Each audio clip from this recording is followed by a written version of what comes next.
Golden State Warriors seemed mostly sloppy, not terribly interested in the first half of Game 3 against the Blazers Saturday night in Portland, but it was Draymond Green who kept them around, kept them alive, kept them going until everybody caught up with him.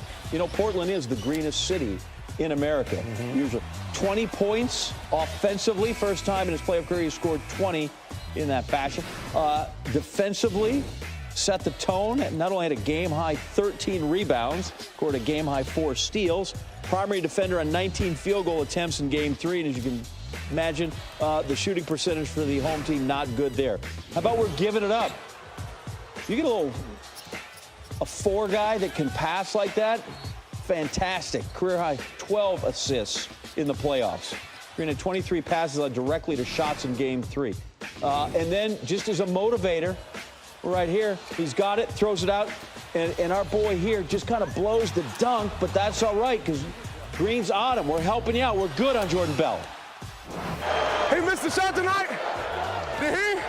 I did it. He did too. It's okay. Keep it moving. It's okay. You missed the shot. All of us have. Nobody's perfect. I can confirm everyone in that game missed at least one shot. Bell to Green's, look at that. Lillard misses, Green rebound, and then, but this time he knows Bell all up there with 2 hands. Yes. Got 2. Triple-double for Draymond Green. Here's the boss. It's very easy to just try to get these guys to make more and more shots when Kevin's not on the floor, but you know, it can't put that much pressure on them, so I just try to take it upon myself to really push the pace. I don't even know what to say about Draymond. I mean, he was like a wrecking ball out there. He was just destroying everything in his path. It's one of the best games I've ever seen Draymond play. I think he has the most triple-doubles in Warrior history, especially in the postseason. So I don't think he's really improved. I just think he's been doing what he's been doing since he was at Michigan State, just being an all-around player. And see him continue to do this for hopefully another 10 years. You know, a lot's been said about his game as of late, and he's continued to take it up a notch. And that's what the playoffs are all about, and, you know, he shines bright in those type of moments. So, and he does it his way, and it's awesome to see. And now the man from Akron who will be going back to the finals, Brian Windhorst, with us here on SportsCenter. And, Brian, Draymond Green was a bleeping giant, and he has been since KD got hurt. How are those two things intertwined? All right, well, first off, he lost 20 pounds after the All-Star break. He realized that he was not in great shape, and so if he wasn't in that kind of shape, he wouldn't be able to do this.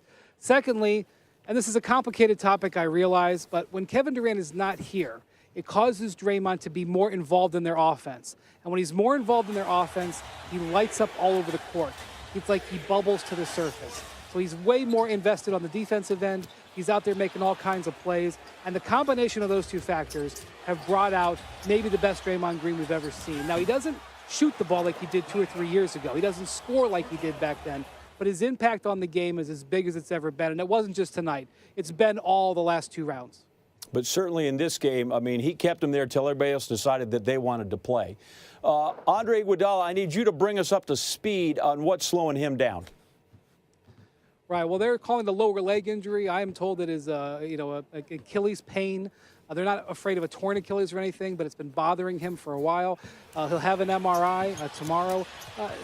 I would be very surprised, John, if he plays in Game 4. Remember, last year when he went down in that Houston series, it changed the dynamics of the whole series. He's a vitally important wing defender to them. They have to start thinking, quite frankly, about Kawhi Leonard, about Giannis Antetokounmpo, about Chris Middleton, about defending those types of guys. They need to start thinking about the finals with Andre Iguodala. They were only going to play him 25 to 30 minutes tonight anyway because they were worried about it. Once it flared up on him, they shut him down early, and I expect to keep him shut down for the next few days. All right, Brian Windhorst, he's living the per diem life there in Portland. Thanks, Brian. Catch that. Windy gave Toronto a chance in there. Yeah. Monday, back in Portland, Game 4, 9 Eastern on ESPN. ESPN Deportes, Warriors, Blazers. Series could end right there. Coverage tips 8 o'clock with NBA Countdown. Also streaming live on the ESPN app, so you can watch it anywhere. And you should. You have time in your life for this. We were the better team in Game 2. We got to go get some at home. You know what the mission is, and we got to bring it. Leonard, the finish with the foul. We've seen this movie before. This Warrior team will not quit. What a turnaround for the Warriors.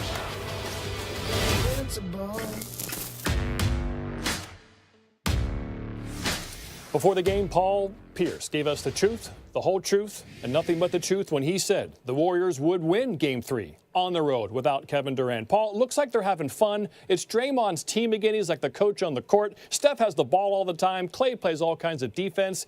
It looks like they're having more fun playing without Kevin Durant. What do you think? Well, this is the team we saw pre-Kevin Durant, a team that moved the ball, the team that moved well without the ball, everybody understanding their roles, with Steph going back to the primary scorer, Draymond being a primary ball handler, and Clay Thompson being the second option. You know, these guys are familiar with those roles. Now, you know, it's fun to watch now, but I also believe that, you know, they can get by in the Western Conference with these guys, but I truly believe they need Kevin Durant if they want to either beat Milwaukee or Toronto. Yeah, they got more matchups, especially the Bucks, it appears. Paul, it looked like that Golden State broke the will and the spirit of Portland. Damian Lillard did not have a good game again.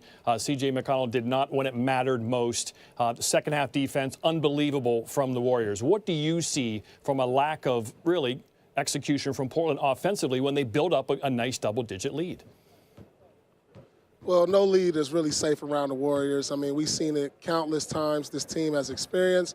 They understand how to raise it up a notch. You know, when they started getting out in the second half, denying, it's like you almost knew that the Warriors were going to come back. I thought Portland had a chance in the first half to really extend the lead. You know, they were up as much as 18 points. I thought they should have been up more than that. But Draymond just kept pushing and kept willing this team until they got back in it. And Steph, you know, he put the finishing touches on it there in the fourth quarter. That's a good point, that word experience. We forget this team is truly experienced. They have so much fun and laugh on the court, and they're so loose. Is this a sweep, Paul, in your mind, 4-game sweep? I think so. I think the Blazers are mentally and physically broken. You could just kind of see it in their eyes. You know, Dame made 2 late threes, but it was just sort of like they were like Hail Marys. He shot a fadeaway 3, one that went in, and a bank shot 3.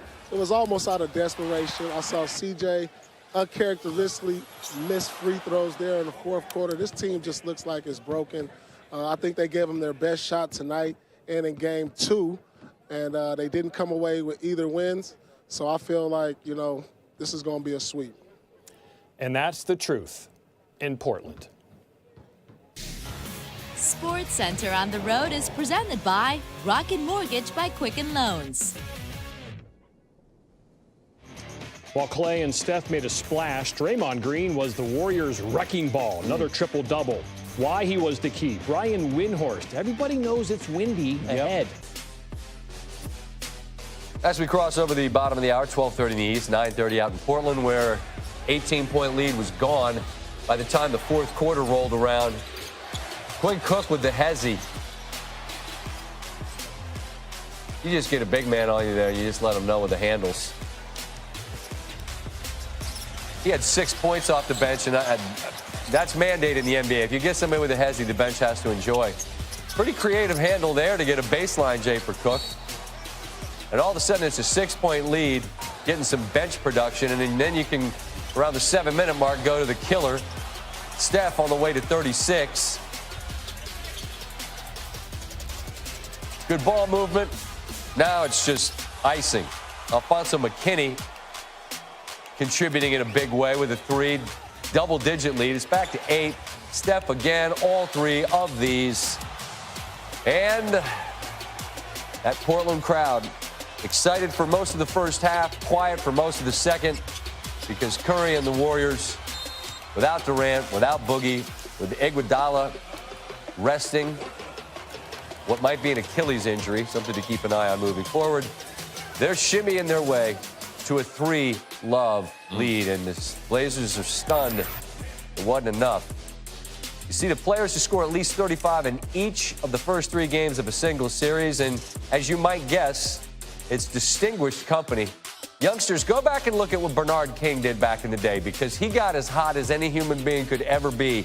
I know it was long ago, because the Knicks were actually good, but he did some business in that one. Rachel Nichols is laughing at my King reference, because you get it. And I just want to start with being in that building, a great building, and how this team was able to completely turn this around. Just sort of the sense you got of the killer nature of Golden State. Yeah, they're so comfortable because they've been here so many times before. That's how they keep, they're dropping bodies, right? Kevin Durant, you mentioned Andre Iguodala is going to get an MRI tomorrow morning.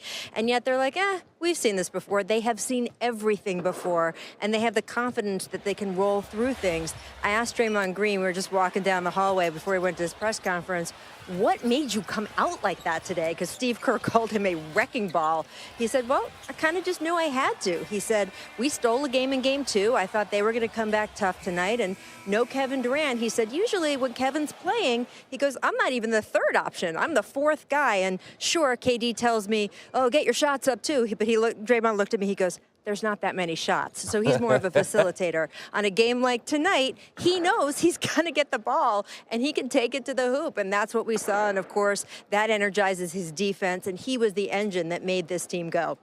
Yeah, I thought his pace and the way he pushed was really interesting. He's supposed to stop by. I'm going to ask him specifically about that because it seemed to be a game plan, perhaps to exploit a tired Dame Lillard. And Dame was asked point blank, are you tired?